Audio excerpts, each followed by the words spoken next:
high value man. This is something I absolutely realized in jail. What did I say to you? I think we were in jail about 2 months. Hasn't been able to figure out how to work his audio. It was one of the harder days. It was during Ramadan, and I lost 30% of my food to cockroaches. The hard days. The hard days. And unfortunately, I had one meal a day, but the meal came during the sunshine. So I had to try and protect my food from infestation until the sun went down. And I remember losing most of the food for the day, and I was particularly upset because I had trained so hard, my muscles were aching, and I couldn't get any food. I was only eating once a day. Once a day.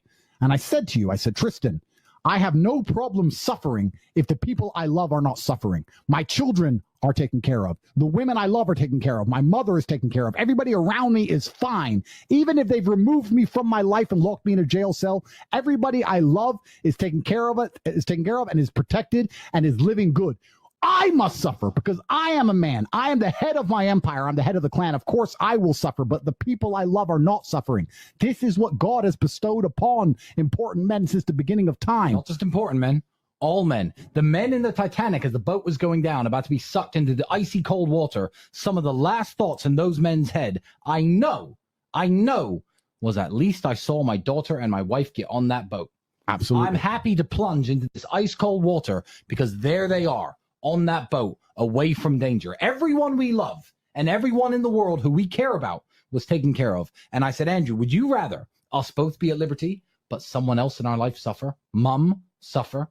Our kids suffer? The mothers of our children suffer? No. This is the inverse of like constantly doing pedo hunting. Like people that have like absolute dog shit personalities and dog shit opinions. They will either A, look for people that are worse than them, demonstrably worse, which is pedophiles. That's why they engage in pedophile hunting. Or the exact opposite of it, which is create hypothetical scenarios where you're the hero, okay? Just lie and be like, I know you guys think I'm a sex trafficker, but guess what? What if I was a good guy who has a family to take care of, who was actually in a lot of pain, but endured it because of this hypothetical family that I was taking care of? And I love my mom. Remember when conservatives, like actual weirdos, were like posting their childhood photos on the timeline to be like, this is who you're calling a fascist. And it's like them as 10 years old. It's like, okay, you were a kid. You have a mom.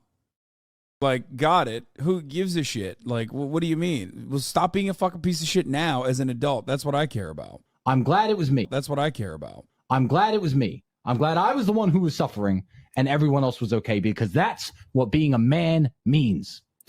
When you're a man, absolutely, you're right. It is our job to suffer so the people around us do not suffer.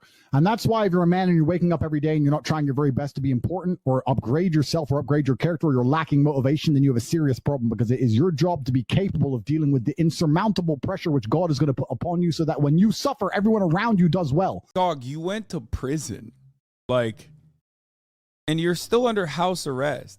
It's not like you went to prison so that your family could fucking survive. Like, you went to jail because you're currently under investigation for sex trafficking.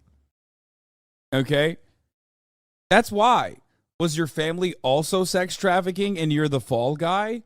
Is that what it is? Is that why you're like, I did the right thing? We were sex trafficking together and I'm the one who sacrificed myself. Are you also throwing them under the bus? Like, what's happening? You also throwing them under the bus? Like, what's happening here?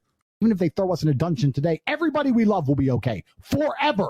And that is what's most important. That's the most important thing. That's success. And that was absolute comforting. That was absolutely comforting in jail when we discussed that. And we said, everyone we love is okay.